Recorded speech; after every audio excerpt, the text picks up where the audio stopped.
broadcast for shooters, hunters, and gun enthusiasts. This is the Firearms Radio Network. The bandwidth for this episode of Gun Guy Radio is sponsored by Patriot Patch Company. PatriotPatch.co.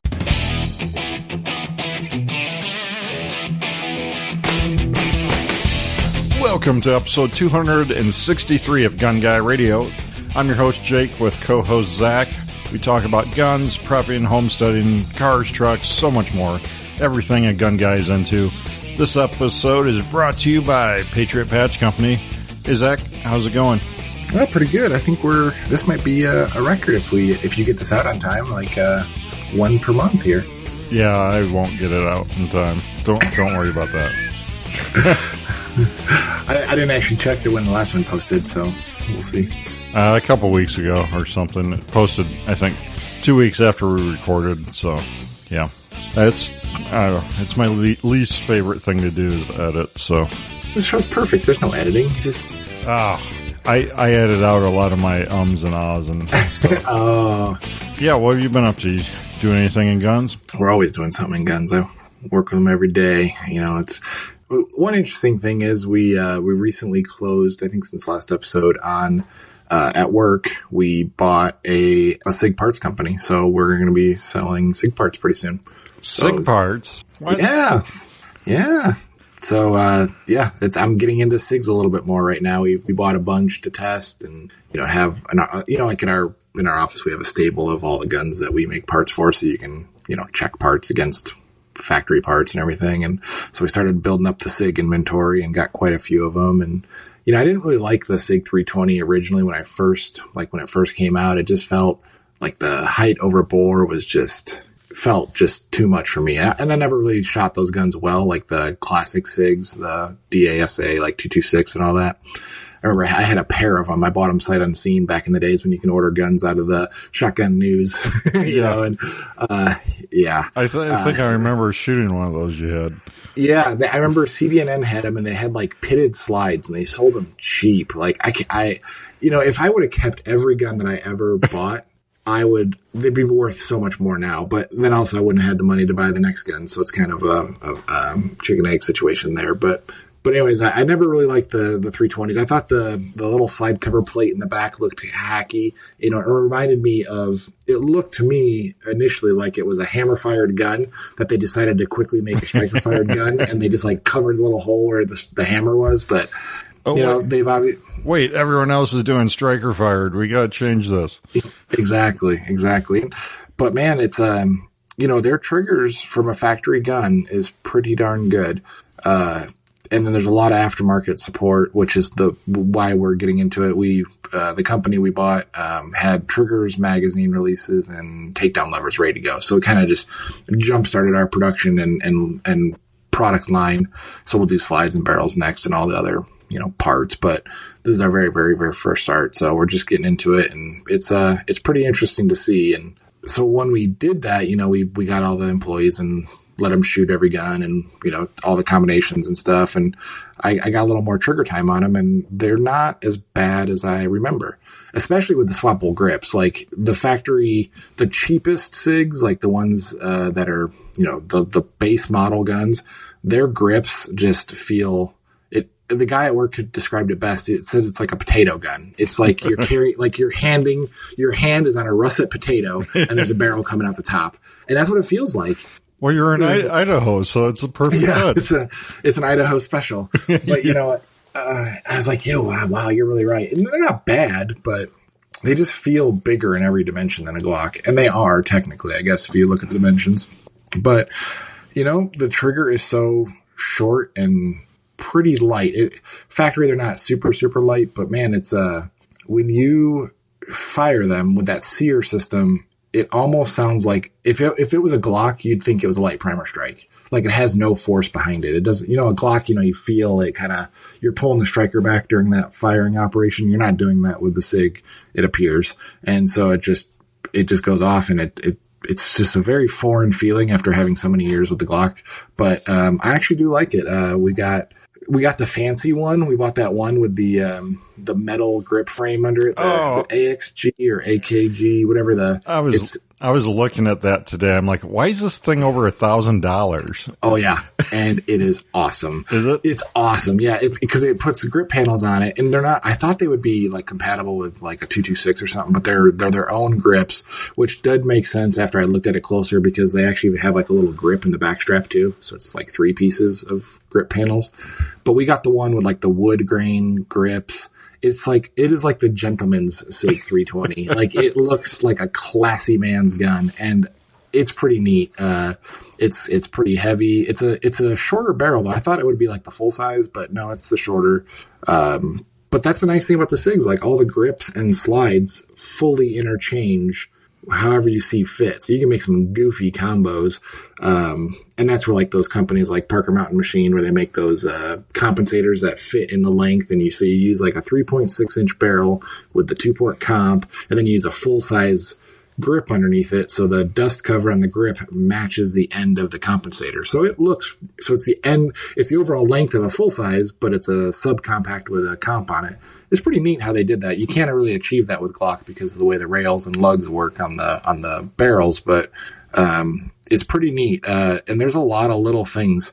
Learning a lot about the chassis on them, like, taking the chassis completely apart and getting all the guts out of it. It's a little it's way more complicated than a Glock. Oh, yeah. A Glock is dead nut simple comparatively, but because I tried to buy as many aftermarket parts as I could just to see what the market is. We're coming in fresh, so we got to see and we have a machine at work that scans a trigger and tells you weight over distance, so you can objectively put parts in a gun, scan it, and tell you what it's like compared to factory or other guns and everything. Wow, the future is now. Yeah, well, we've had that machine for a while. We use it quite a bit, but it's really nice to see just, Gray Guns sells a kit that has all these springs in it and different little sear block, all these little parts. And it's nice to just put like one part in, scan it, put the other set of parts in, scan it, and just see what each one is making a difference to the trigger pull, and then putting them all together and see what the package puts together. Totally. And then intermixing their parts with other companies' parts. It's pretty fun. So it's exciting. It's kind of reinvigorating to start a whole new project, and it's pretty challenging because we don't do any SIG stuff, so or haven't done any SIG stuff, so it's pretty cool. Yeah, that's awesome. Yeah, can you say what the company is that you bought? Yeah, it was a company called Kiris Dynamics. So it's on the Lone Wolf website under the parts category of SIG 320 parts, and they're branded Kiris for now because we took all of their inventory as well. But eventually, I'm sure those parts will get rebranded as Lone Wolf parts, and because we've already redoing all the CAD models and everything, we'll probably change the looks a little bit. They make this takedown lever that is a slim takedown lever, and it has these aesthetic like grooves in it, and then they have a mag release that also has kind of matching grooves, but they don't face the same way. So it just bothers me on a fundamental level. When you look at the gun on the side profile, these lines are going all over the place. So stuff like that will change the looks and make it, just put our little spin on it, and then manufacture the new versions. Cool. Well, it's funny you mentioned SIG because I've bit the bullet. Is that how you say it? And I've ordered a SIG. I've ordered a new carry gun. I'm finally going to put the Springfield Armory. What the heck is the gun I carry? I can't even think of. XDS. Yeah, 45 caliber. It's the longer slide version of it. 4 point something, I think. Gosh, I've had this gun for so long, I can't even remember what it is. But, put that out to pasture. I even considered selling it, but I'm not going to sell guns anymore, I don't think. So yeah, I'm pretty excited. I'm going to move over to the SIG P 365 XL. So XL, I guess, is a little bit longer slide is what that means. And a longer grip, right? I don't even know that. So I've shot one or two of these and like them. They seem like I can pick them up and shoot them real well, just like the Springfield XDS. And I wanted something with higher capacity, and I wanted to move to 9 too. So Why did you want to move to 9? This gives me all of that. Well, partly just for the higher capacity. I really do like 45, but it just seems like 9, makes a lot of sense. So you have shot a 365 XL? Yeah. Mm-hmm. Okay. So did you order the one with the optic on it, or did you get an iron sight model? Which one did you get? The one I ordered doesn't have the optic. As far as I could tell, that's kind of hard to get right now. But it does, have the removable plate, so I can put whatever optic on if I go that route. Gotcha. So we have one of those in the office as well, a 365 XL with Romeo Zero on it, the one that comes just all done, ready to go from the factory. And we were actually shooting it against the 320 mid, or compact and full size yesterday, and I didn't notice that much difference in recoil in a small gun compared to the regular guns. And we had 3 people shooting them, and the other guy made the same comment too. So I was pretty surprised by that, because shooting a Glock 43 versus a Glock 17 or 19, huge difference in felt recoil. I didn't notice it as much. The optic was okay. I'd probably opt for the Holosun myself. I just like that. I don't know. I think the Holosun feels a little more robust. The Sig P0 it looks like it's all polymer. I don't know if the lens is polymer or not, but man, that thing is super light. Yeah, it seems chintzy to me. I'm not sure that's the one I want either. But the dot seemed fine though. Like when I shot it, it looked fine visually. I mean, I didn't have any complaints about like the dot quality or the lens tint or any of that stuff. The only problem I had is we shot it yesterday at in the afternoon. Dot was fine. I went to go manhandle the gun again before we left today, and the dot was dead. And it needed a battery. So I don't know how old that gun is, because it came from our sister company, PWS. So it might have been in their armory for a while. Yeah. But it was a little concerning that I was like, oof, this seems, if this gun was brand new, that's pretty short battery life, but could be a fluke. So do red dots, I guess the auto on, I never thought of this, but like the auto on red dots, you pick it up, turns it on. Do they turn on a lot when you're carrying them every day, or if they're riding in a vehicle? What kind of force does it take to turn them on, and would that really eat up the battery life? I think they're a lot of them are on all the time, and I've never had a real big problem with battery life. I guess that's true. A lot. I wouldn't make it as a stopping point for you. I think it would say, if you're really worried about it, new battery every 6 months. I mean, they're supposed to last years though. Some of those, right? Always. I don't know about the coin cell ones. Is that more the rifle ones, the bigger battery? Yeah, like the aim point style ones is probably. Yeah. But yeah, I mean, I have replaced an RMR battery already.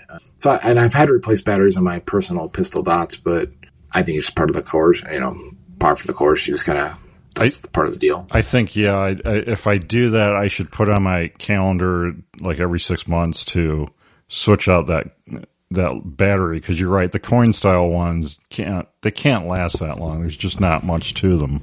Yeah, and the Romeo Zero even is a different battery, which was kind of disappointing because everything else uses 2032 batteries, and this was like a 1632, so a little bit smaller. Huh. So thankfully we had one in the shop. I got to order a bunch, but I mean, It's not a battery that we normally swap for things. But I was not disappointed with the optic. I would totally buy one with the optic, and then if I wanted to change it later and sell the other one, fine, or do what you did and buy that and swap it out. But so let me tell you a little bit about my buying experience here. So I've been talking about Fleet Farm, not Farm and Fleet Farm. You got to say it in that order.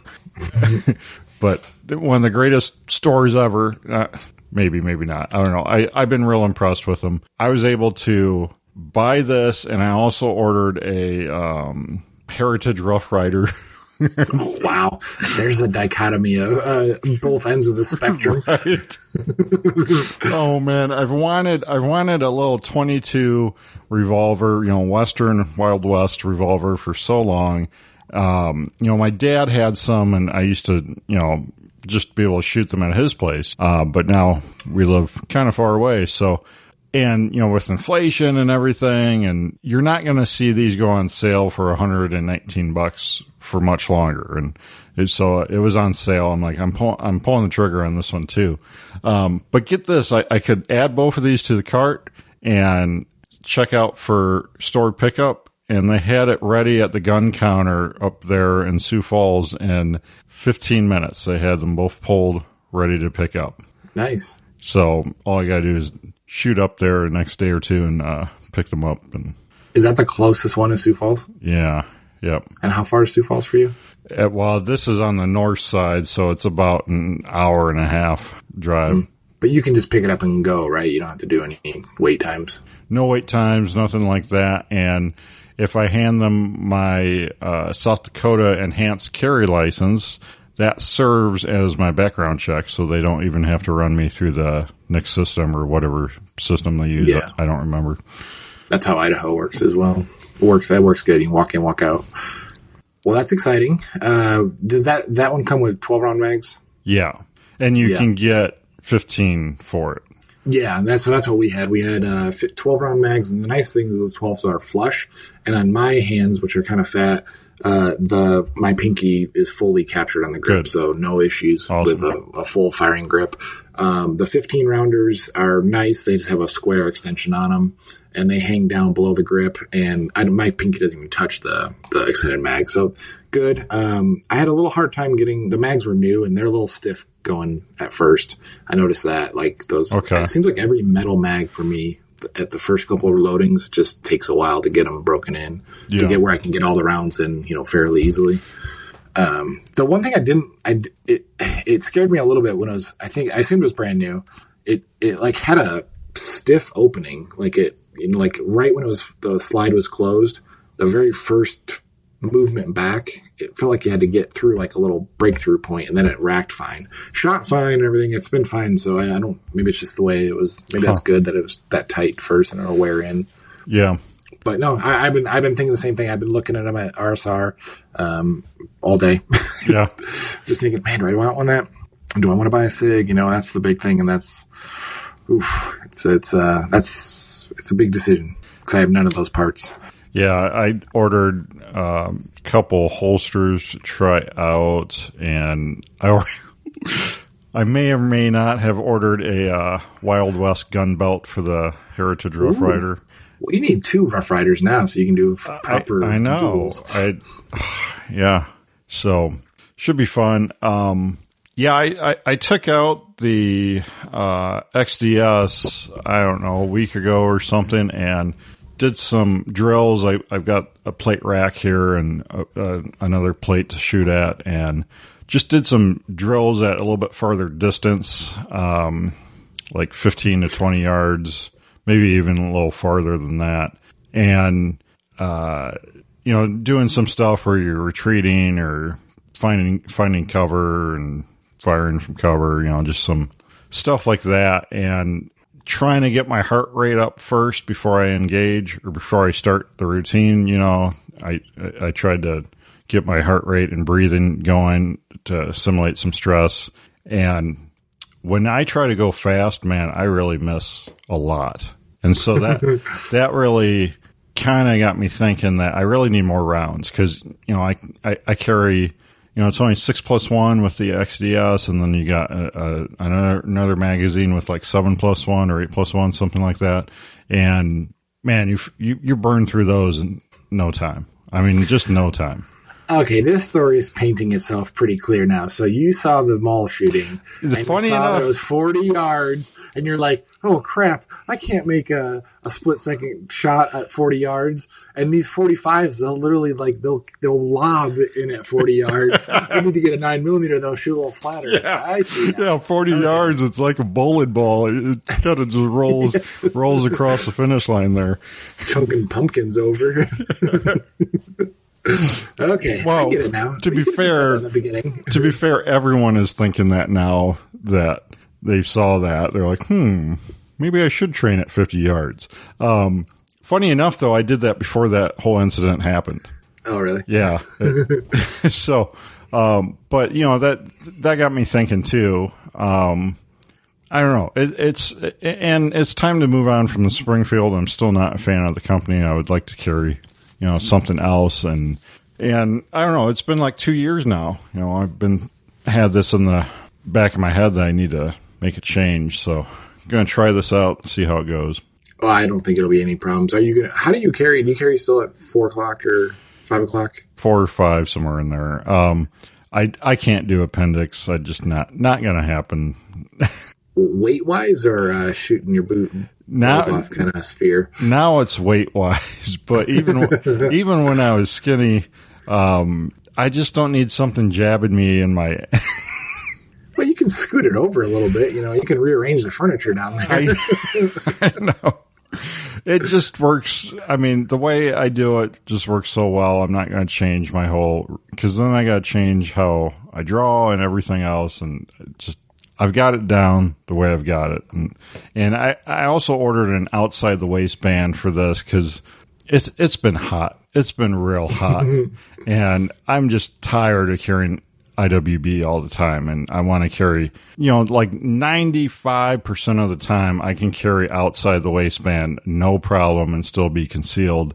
And so it's been years since I even had a holster that did that. So I don't even know why I'm just now thinking of it. I guess switching to a new gun, looking at holsters, I'm like, oh, I should try this. So I'm going to give that a shot too. What did you go with, Kydex, or what'd you do? Oh yeah, Kydex Taco, what I currently use. The outside's kind of hard because a lot of them have like really like uncomfortable looking paddles with hooks or stuff like that. And I think I just ordered like a crappy Phobos just to see. I just want to see if it works for me first, and then I can refine the holster choice after that. So. Yeah, if you're like anybody else, you'll end up with a tub full of holsters anyways as you try each different kinds. Well, and I just threw a bunch out. I finally got most of my gun stuff unpacked and put away in my cabinets and safes and stuff. And I found I have a 22 AR conversion kit that was sealed in the box. I'm like, well, shoot, I need to build this into something because I found a lower receiver too, and you found a serialized firearm. Well, one of those ghost guns. Yeah, but well, it's going to be exciting for you. Yeah, sadder news. A little bit, need to pour one out for the pawn shop here is sold, and they're no longer selling guns. So that's pretty sad. Wait, what's the point of a pawn shop without guns? I know. I don't know if it's going to continue to be a pawn shop or anything. It said the guy said he's going to let his FFL expire and retire. And my first thought is, oh great, the gun I bought here is now registered with the ATF because they get your book once you close up shop. So that's great.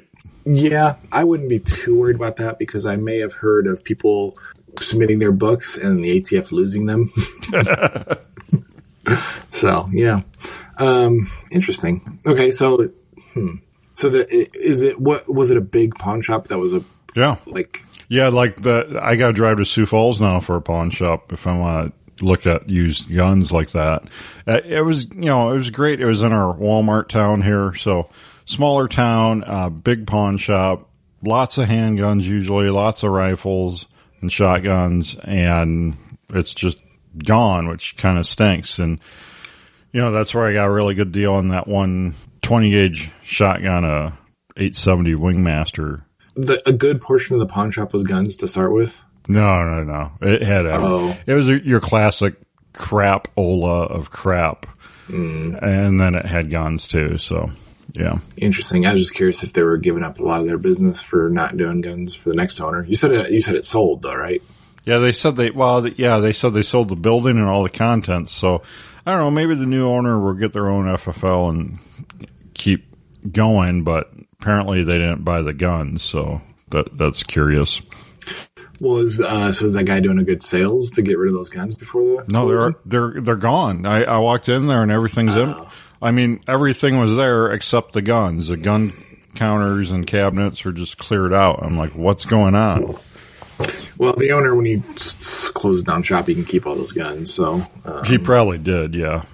Could be doing that for that. But you start looking at what do people use to buy guns privately these days in areas like that? Not Craigslist anymore, right? You can't.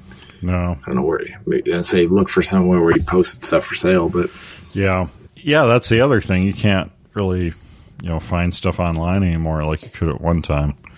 Well, that is one nice thing about Spokane. They do have a specific forum that is, like old school forums that just like, I think it's Spokane Gun Trader. And so there's just people posting guns up for sale there. I used to sell a lot of guns there. I very rarely buy because people want way too much for their junk. Yeah.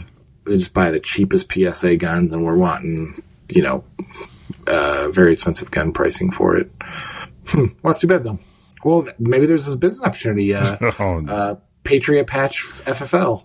Well, there's a guy in the small town here that talked about opening a gun shop with me and stuff. I'm like, no, there's no way I want to deal with that stress and all the BS for such a little profit margin.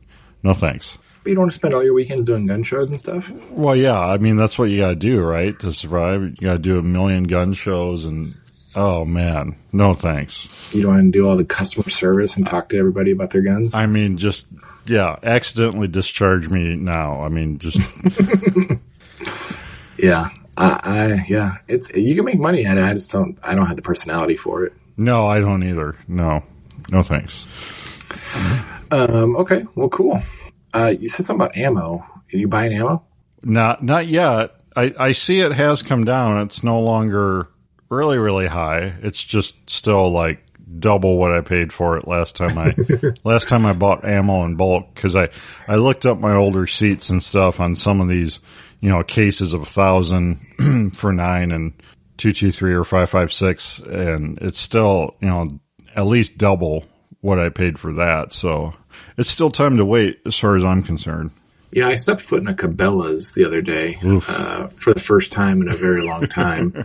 And they had ammo there. I mean, they had it all, and it seemed still pretty expensive to me. They had a lot of guns, though. I was surprised at how many guns. Well, I'm not really that surprised, but it wasn't like, because I think last time I was there, it was in panic mode there, and there was not much there, and the ammo was just completely gone. And so they're stocked back up, but like, I was walking, that was a worthless trip. I was already on that side of town, which is because this is over by the state line of Idaho and Washington. I had to go a supplier visit, and I was on the way home, and I was like, you know what? I'm very rarely over this way. I'll go in. And there were seriously way more employees than there were customers in the store. Like everywhere you looked, it was just crawling people. I saw that they don't really have a bargain cave anymore, which is kind of weird. Huh. I walked by the gun library, the rooms in there had hardly any guns in it. And then like the prices, I don't know, just everything seemed off to me. They had a 511, clothing rack, and there was like a boonie hat, like a traditional, fisherman style boonie hat. It was $50 for a camouflage boonie hat. I'm like, you can go on Amazon and get them for like $10. Like what?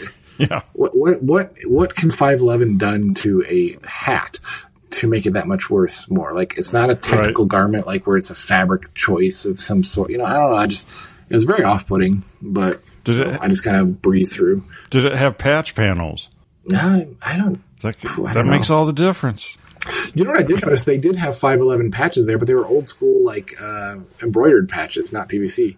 Oh yeah. But they were all on peg, hooks on the thing. Kind of interesting. That is interesting because 511. My impression is that they mostly do PVC anymore. Yeah, it was weird.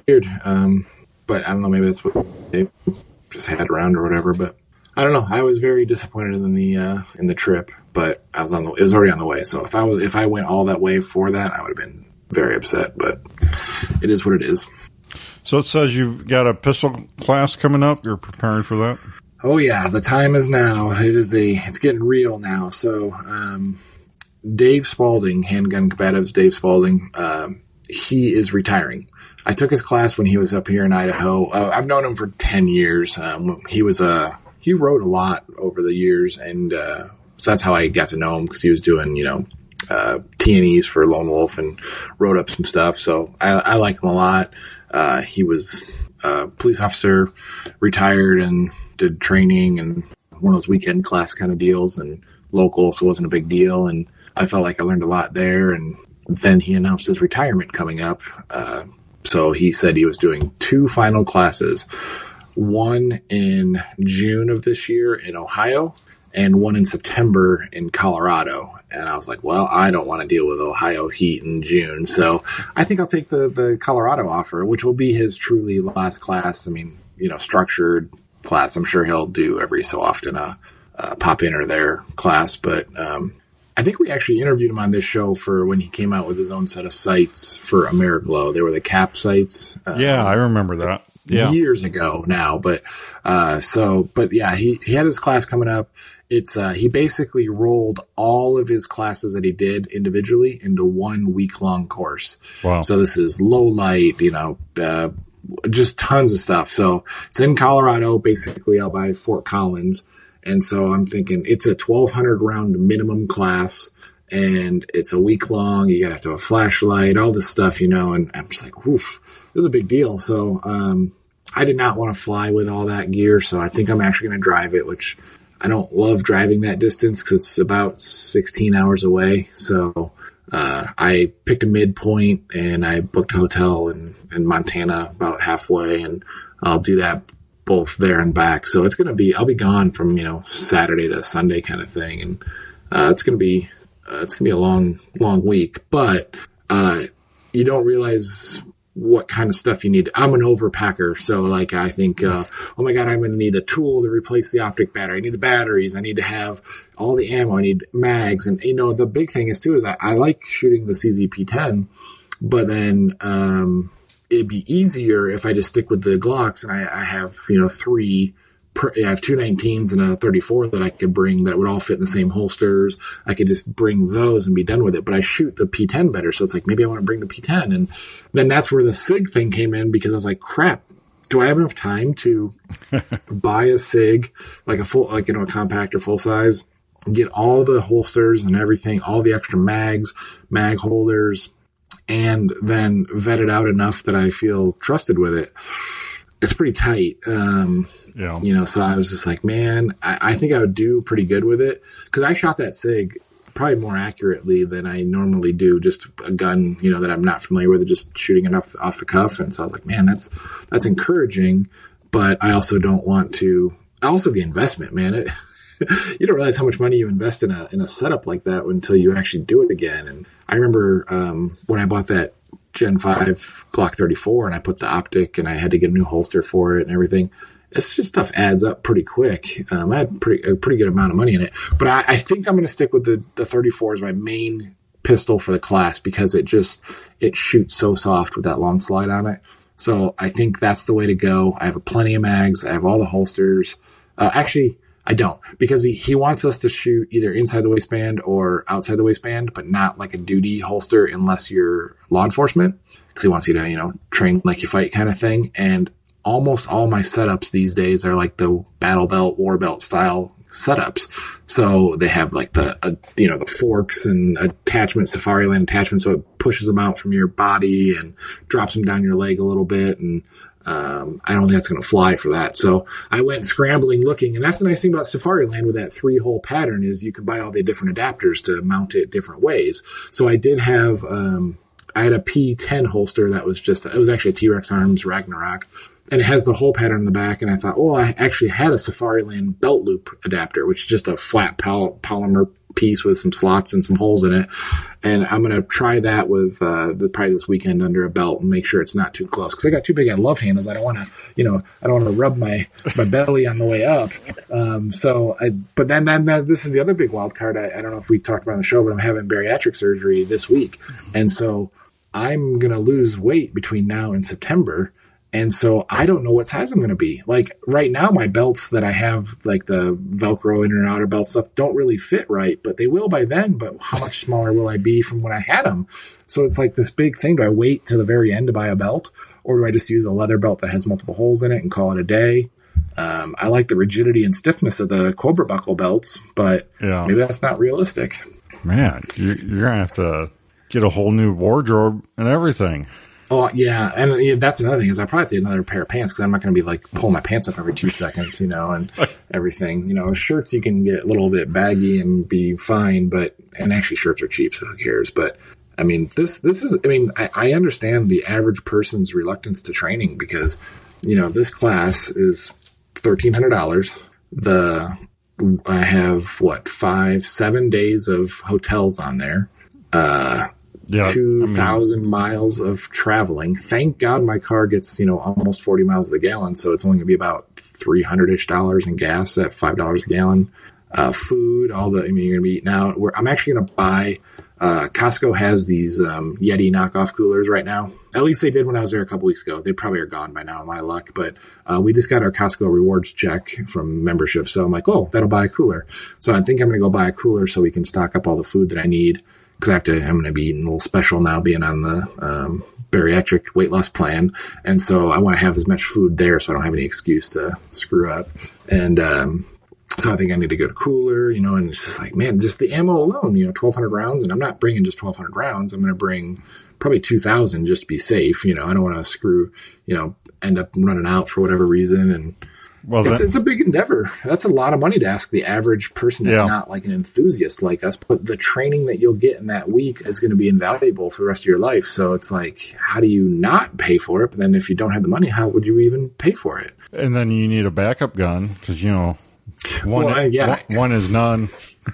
Exactly. And I'm going to bring I have a 19 with an optic, a 19 without an optic, which I might put on by the time that class is.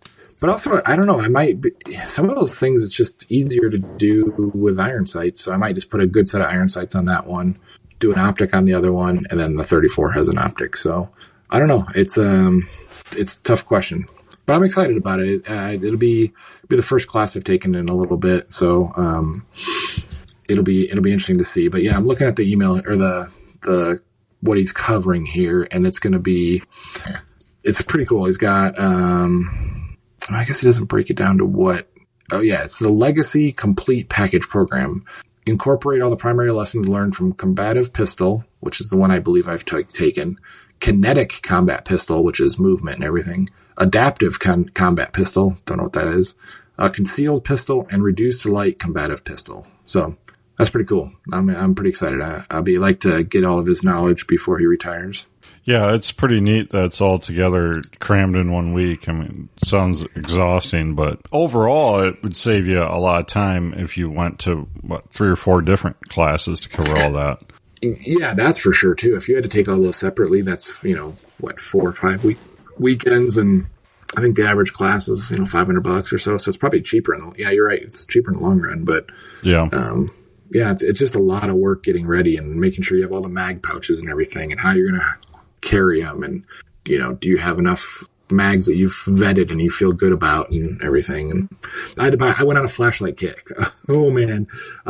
So he said in the thing, you need a flashlight with a momentary cap on it. And I was looking at it and I was like, I have mostly weapon lights these days. I don't have a ton of good quality flashlights. I have a Surefire Stiletto, which is like one of those like thin pack lights. It's real thin, but it's a good light. But and he said that a student went through his class with that light and it was fine. But I was like, that's not a flashlight that I want for that. So I bought a bunch of Surefire and Streamlight lights, and I'm trying to settle on lights that use that 18650 battery because it's a good capacity. It works in all my weapon lights. And so I started buying all the Streamlight batteries that you can charge with a little micro USB on the end, or you could put it in a good charger like I usually do, but the USB works in a pinch. And those the batteries that's more powerful than just 2 CR123s stacked. And so I started buying the name brand lights, and I got into the subreddits of flashlight on Reddit. And, they recommend these crazy, this sounds crazy, but this Chinese brand on AliExpress called Convoy. I think I ordered 4 or 5 flashlights from them. All use the 18650 battery, and it'll be here in a month. So it'll be here in mid-August. But the slow boat from China. A slow boat from China, but supposedly they're like, you get to pick the LEDs, the driver size, everything, color, temperature. Like it's like a Build-A-Bear for a flashlight. And it's amazing. So, hopefully they're good as what everybody says. I watched a bunch of YouTube videos and looked at them all, and they look really impressive for the price. They're like $20. It's like crazy cheap, but slave labor, I guess. So there you go. Yeah. Don't feel too bad about yourself. No, that's all right. I get over it.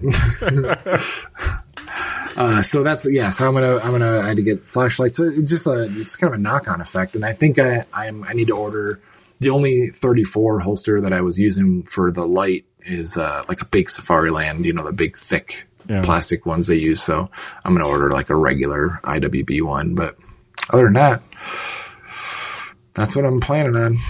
Cool. Yeah, that'll be fun to get the recap on that once you get back from it. Mm-hmm. So you're driving out there. I am. And what do you drive, a Civic? Mm-hmm. Yeah. You're going to be able to fit all that? Yeah, I mean, I go shooting with about that, so I think it'll be fine. The cooler will be interesting. Do I want to put the cooler? Because, the trunk lid doesn't give you a ton of access, and, it's a fairly short front-to-back trunk opening. So, I could put all the gun stuff in the back of it, up against the seats, and then put the cooler right at the end so I can just pop the trunk and get stuff out of the cooler. Or maybe I put the cooler in the back seat. I don't know. That's the only thing that'll be questionable. Right. Then you got to think about what's more appealing for a smash and grab. What do I need to hide in the trunk versus what is visible in the back seat? Yeah. I mean, I'm only staying one overnight hotel each way, so I think I'll plan on just unloading everything into the hotel room and call it a day. I mean, I don't want to risk it. Yeah. Right. All right. Let's do another DeWalt versus Milwaukee update. So I talked about last time about how great the DeWalt Weed Whacker was, how I got the Milwaukee and the DeWalt and had a side-by-side whacking. You gonna whack off? Yes. Good thing you got two hands. Oh, boy. Anyways, so I talked about how I preferred the DeWalt, but funny enough, the next time I went to use it, it completely quit on me. Really? Like just no response, or just the smell or anything? No smell. You pull the trigger and it'll go like but not do a full rotation or anything. And so I don't know if I burned up the motor or what. So I was doing this on a hot day. It was between 90 and 100 degrees. I forget, but it was hot and sunny. And that's the other thing I didn't really take into account for this is how I think you burn through batteries a lot quicker when it's hot out like that. And then the Milwaukee, I had a battery overheat and quit working. It does a timeout thing where it'll flash its lights at you and you can pop another battery, a cool battery in and it'll keep going. I don't think I've ever had a DeWalt battery overheat on me. I wonder if it has the same circuitry in for it. Yeah, I don't know if it does or not. I've had more problems with Milwaukee batteries giving me the overheat fail code or whatnot, even when it's not overheating.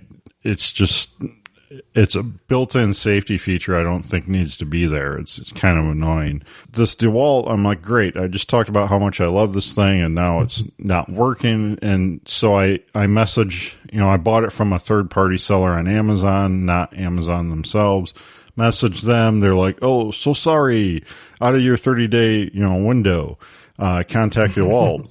And so I'm like, oh, great. I'm sure this is going to go well. So I go to DeWalt's, warranty website page, fill out the form and everything. And they get back to me in the next day or two. They had a couple questions that weren't hard. I forget what they were, but just like validation questions. I like they wanted to verify my address. Oh. And just information. I don't know if it was even to do with the breakage, but second response was, okay, we'll ship the new one out, blah, blah, blah, within so many days or weeks or whatnot. But essentially I got a new one sent to me within 2 weeks. It might have been within a week even of submitting the warranty. Same exact model, brand new, shipped directly from DeWalt. Basically no questions asked. They didn't require proof of anything. They didn't require me to send the old one back. They just sent me a new one, which I'm really blown away with. And it was new, not refurb? The one I bought? Or the one, yeah, the one they sent you? Well, yeah, they're both brand new. Yeah, the one they sent me, it was absolutely factory new. Huh. I could have turned around and sold it as new if I wanted to. I wonder, that it works for a consumer, but like if you were a business guy doing that, like if that was your landscaping business still, well, you probably wouldn't be using electric at that point, but that week you wouldn't be able to wait. Well, that's a good point. And I wanted to bring up landscaping here because, you've heard me say I did landscaping as a business, years ago. And I thought, these electric, DeWalt's and Milwaukee, the weed whackers, the chainsaws and everything. I was really thinking, man, if you're in the business, these might be an option now. But now that I took them both out on that hot day, it's totally not an option. Definitely not for the weed whackers. They burn through the batteries way too quick. The batteries overheat on the Milwaukee, and maybe the tools overheat too. We'll see if I can burn another one up here, but they're really not reliable enough for a commercial use setting. Any of them. Well, you kept the old one, right? So you should take it apart and see if you see any obvious burn marks on the trace of the PCBs or anything. I'd actually be curious if you can you spin it by hand smoothly? From the head? Yeah. Okay, so it's not like a bad winding or whatever in a motor, but it's probably brushless, right? Yeah, pretty much all the DeWalt and Milwaukee stuff is brushless now, regardless of price point. So I'll take it apart. I'll try to apply 20-volt power directly to the motor, see if that does anything, and see what I can figure out. If anything, I got some spare parts for the other one. So, well, what do these things cost? What does that DeWalt one run? Roughly, it's like $180 or something for the tool only. Okay, so I wonder if it'd be worth diagnosing what's actually wrong with it and trying to fix that one. I have the second one, but maybe 180, maybe not. Well, yeah, if I can fix it and get it working, I would just keep it. And I've got enough kids to have a whack off. That's awful. No, have a weed cutting brigade or something. So, anyways, that's my update on that. A couple of quick thoughts on DeWalt versus Milwaukee on the batteries and indicator lights. One thing I noticed right away with the Milwaukee is that it's very hard to see the battery and other indicator lights on the tools in broad day, in bright daylight outside. The nail guns, there's a push button turn on, and then you can select single fire or automatic mode where you just push the head against the wood and it shoots. Where you can cycle between that. Those lights are white, which is really stupid. You can't see those at all in the daylight. And then the power indicator lights on the Milwaukee are green, which you would think you'd be able to see really well, but those are hard to see too in the daylight. I think they were trying to differentiate themselves from DeWalt and other companies and went with these colors to be different, I guess, but it's really annoying to me. What is DeWalt, red? And DeWalt is like a yellow. Yeah, you think Milwaukee would use red LEDs because it's a red company. Well, they use red LEDs for the battery power indicator, but nothing else. Yeah, and I actually don't like that. I'd rather have like a green or a yellow light for the battery indicator light. And then if they used red for the power and other indicator lights, that would make more sense than the white and the green. So when you say power indicator, you're meaning like power of the device, not the battery capacity power? Yeah, so like on the nail guns, so DeWalt and Milwaukee, if you don't have these, the batteries themselves have power or charge indicator lights on them. And then you get into some of the tools, like the nail guns, have to be turned on. It's not like a drill where you just pull a trigger. You have to turn on the nail, framing nailer, trim nailer, whatever it is. On the Milwaukee's, you have to basically hold the power button on until it powers up. That's the green color. And then the white color indicates what style of shooting it's doing. And those you just can't see at all in the daylight. Yeah, I haven't seen one in person. Interesting. So you're leaning more towards DeWalt, it sounds like. No, I mean, if I need a screw gun, I always go for the Milwaukee first. It just depends. Everything has a little quirks and stuff. The other thing about the DeWalt batteries, I think they're a lot harder to change off the tool. The Milwaukee has like 2 tabs you got to put, like, squeeze together and then slide it out, where the DeWalt has just a click down, like, button where you do that and slide it out. And it's way easier to do it one-handed with the DeWalt. And then there's lots of times changing a battery on the Milwaukee, I almost need like 2 hands to do it, which is kind of dumb. Sounds like you need one of those battery adapters where you can run the DeWalt batteries on the Milwaukee. Yeah, I've thought about trying those, but I'm also scared of frying a tool because those are all Chinesium battery adapters, you know. Yeah, that's true. You know, the same thing with, you go on Amazon and there's thousands of choices for batteries. You're like, well, look how cheap these batteries are. But then you realize they're all these Chinesium, knockoff DeWalt and Milwaukee batteries. And then you're like, don't want to burn down my house. Yeah, I actually looked at Milwaukee tools on Prime Day. I'm like, let me see if they have any. It seems like Prime Day is mostly unbranded stuff, like those Chinesium brands. Mm-hmm. Very rare was there like a name brand thing. But I looked for good like headlamp, flashlights, and Milwaukee tools. I couldn't find anything. I bought a couple 18650 little cradles, little holders, but that's about it. Well, so here's the thing with Amazon and Power Tools. So it's really, really good for finding good deals on DeWalt. It's really terrible for finding any Milwaukee. Milwaukee, the best place I have found to buy Milwaukee is Home Depot. And especially when they run a sale on something. But even when they don't, they generally have the lowest advertised price. And it's free shipping and everything because, my Home Depot is hour and a half away. So. Well, it's the same thing for Home Depot and Ryobi, too. Like, that's their house brand. So, like, if you look at Amazon for Ryobi, it's usually way more expensive than just buying it in the store. Yeah. Actually, that's a good point. Maybe I'll look at Black Friday for buying some Milwaukee. They usually put the lower SKUs in the Black Friday sales, but it might be a good starter kit, at least for batteries and stuff. I think we're going to do another show on, like, travel electronics and stuff, and we'll get into some of the travel accessories that Milwaukee has, some pretty cool stuff. And all the Chinesium brands that Amazon has. That's right. For the other stuff. Some of that stuff is pretty good, though. Yeah. No, I've been happy with most of it. Some stuff, like I needed really fine sandpaper for I have a DeWalt cordless orbital palm sander. And so it's got the Velcro, on and off circle discs. For whatever reason, locally here, I cannot get real fine sandpaper for that. Like 220 is the finest I can get for that. And you go on Amazon, you can get like, I bought a box that ranged between, I think, 1,000 and 5,000 grit or something. And this whole box cost me less than like a little tiny package would, locally.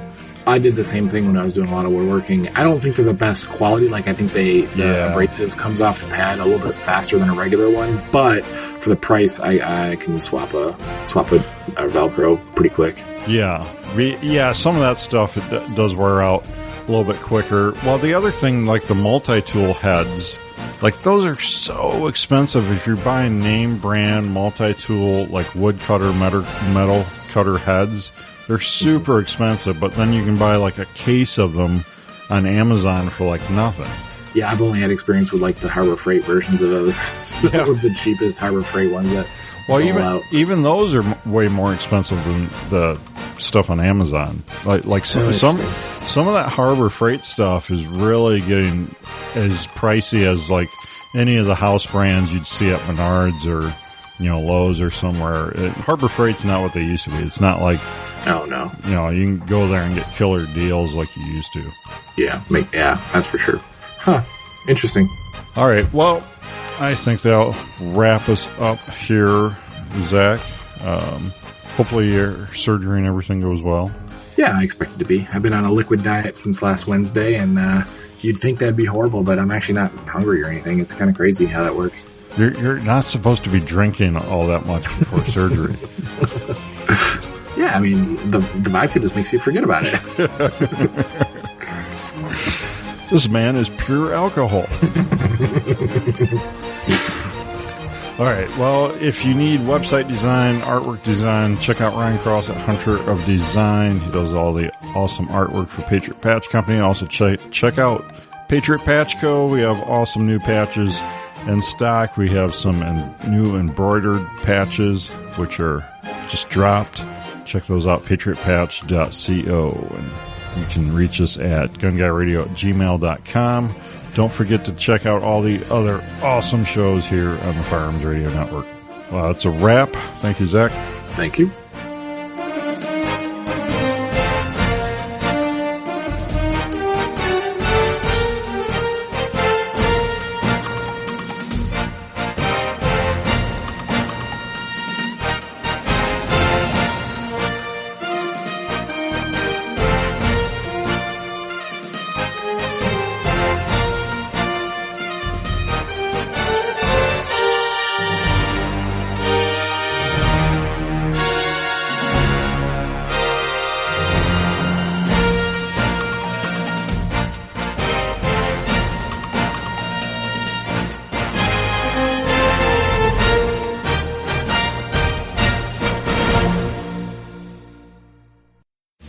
This has been a production of the Firearms Radio Network.